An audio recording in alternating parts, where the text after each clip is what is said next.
पुण्याची पहाटेपासूनची परिस्थिती काय आहे ती आपण पाहिली। पिंपरी चिंचवडमध्ये जाऊया। पिंपरी चिंचवडमध्ये सुद्धा पुराने हाहाकार माजवला। अनेकांच्या घरात पाणी शिरलं होतं। नागरिकांना सुरक्षित ठिकाणी स्थलांतरित करावं लागलं। शहरातील सुमारे 3000 नागरिकांना निवारा केंद्रात ठेवण्यात आलेलं आहे। आपण थेट पिंपरी चिंचवडला जाऊया। आमचे प्रतिनिधी गोविंद वाकडे आपल्या सोबत आहेत। पिंपरी चिंचवड शहराची ओळख असलेला पवना नदी दुथडी भरून वाहतीये आणि या नदीच्या तीरावर शेकडो नागरिक झोपडपट्ट्यांमध्ये राहतात। नदीला पुराचं स्वरूप आलंय। शेकडो नागरिक राहतात आजूबाजूला आणि झोपडपट्टीमधील रहिवाशांचं सुरक्षित स्थळी स्थलांतर केलं जातं। या नदीची पातळी जसजशी वाढते तसतसा पुराचा धोका अधिक वाढतो। असो परिस्थिती आपण सगळी पिंपरी चिंचवडची समजून घेतली। स्थलांतरित करावं लागले अनेकांना। त्याकरता आपण थेट जातोय आमचे प्रतिनिधी गोविंद यांच्याकडे। गोविंद, तुम्ही काय सांगाल? आता तुम्ही कुठल्या परिसरामध्ये उपस्थित आहात? अनेकांना स्थलांतरित करावं लागलेलं आहे, त्यामुळे त्यांच्याकडून काय अपडेट मिळतायत? प्रशासनाकडून काय अपडेट मिळतायत? सुवर्ण, खरं तर अत्यंत बिकट परिस्थिती आहे पिंपरी चिंचवडमध्ये। सांगवी परिसरामध्ये आहे आणि या ठिकाणी साधारण 400 नागरिकांना जवळच्याच महानगरपालिकेच्या शाळेमध्ये ठेवण्यात आलेलं आहे। खरं तर पुराचं मोठं संकट या शहरावर ओढावलेलंच आहे, कारण की या शहराला तिन्ही बाजूनी 3 नद्या वाहतात, मुळा, पवना आणि इंद्रायणी, ज्या दुथडी भरून वाहतात आणि या नद्यांना भीषण अशी पूर परिस्थिती निर्माण झाल्याची आपल्याला बघायला मिळते। मात्र संकट आले की एकदा येत नाही तर अनेक मार्गाने ते संकट येत असतं आणि आपण बघतोय की या पुराच्या पाण्यामध्ये अशा पद्धतीचे जीव सुद्धा येत आहेत। थोड्या वेळापूर्वीच या सापाचं रेस्क्यू करण्यात आलंय। अर्थातच हा साप जो आहे तो धामण जातीचा आहे आणि बिनविषारी असल्यामुळे मी त्याला अगदी सुरक्षितरित्या हाताळतोय। सांगवी परिसरामध्ये पवना नदी आहे आणि या नदीच्या पात्रातून असे जीव जे आहेत ते नदीच्या पात्रातून लोकांच्या घरामध्ये जातात आणि त्यामुळे भीती जी आहे ती वाढलेली आहे। खरं तर पूरपरिस्थिती आली की हे सगळे संकट येतात। तू स्वतः सर्पमित्र आहेस, काय सांगशील? किती कॉल झालेत आतापर्यंत? आतापर्यंत 24 कॉल झाले, हा 25वा कॉल आहे। आता जे पुरामध्ये जे वाहत साप येतात ते शक्यतो बिगरविषारी साप येतात, काही पाण्यातले येतात।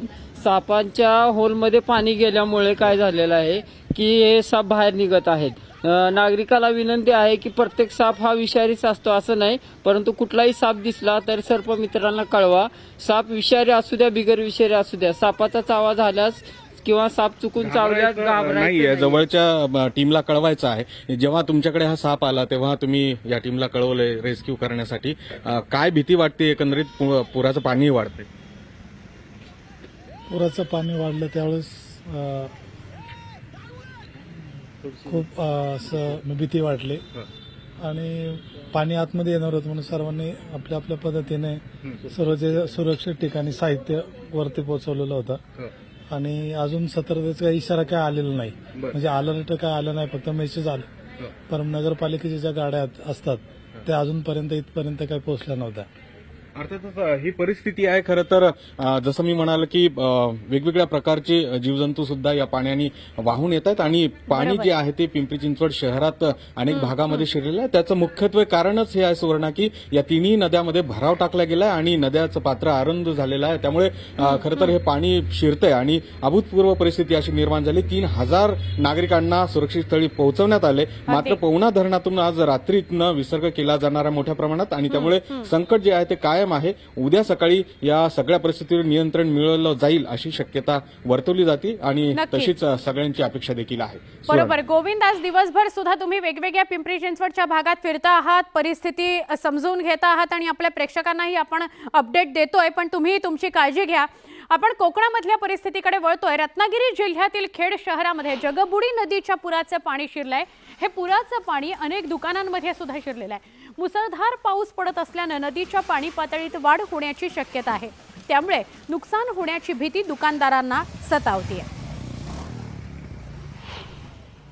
रत्नागिरी जिल्ह्यातल्या सगळ्यात मोठी नदी असलेल्या जगबुडी नदीने धोक्याची पातळी ओलांडली होती आणि नंतर संध्याकाळी पूर रेषा देखील ओलांडली होती आणि आता जगबुडी नदीचं पाणी खेडच्या शहरात शिरलेलं आहे। माझ्या पाठीमागे जर आपण बघितलं तर ही संपूर्ण मुख्य बाजारपेठ आहे आणि संपूर्ण बाजारपेठेत आता पाणी शिरलेलं आपल्याला पाहायला मिळते।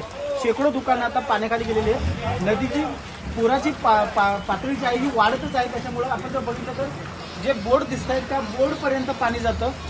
इकडे व्यापाऱ्यांची जी लगबग आहे ही कशी सुरू आहे कारण पाणी भरतं, 6 ते 7 फूट पाणी दुकानामध्ये भरतं आणि व्यापाऱ्यांची जी धावपळ आहे ही या ठिकाणी पाहायला मिळते. एकंदरीत जर बघितलं तर आता जगबुडी नदीनं पूर आलेला आहे आणि आता पाणी झपाट्यानं वाढत आहे. त्याच्यामुळं मध्यरात्री व्यापारी आणि नागरिक देखील धास्तावलेले आहेत. प्रशासन अलर्ट मोडवरती आहे. एकंदरीतच आता प्रशासनाने सतर्कतेच्या सूचना या ठिकाणी दिलेल्या आहेत. चंद्रकांत बनकर, न्यूज 18 लोकमत, खेड रत्नागिरी.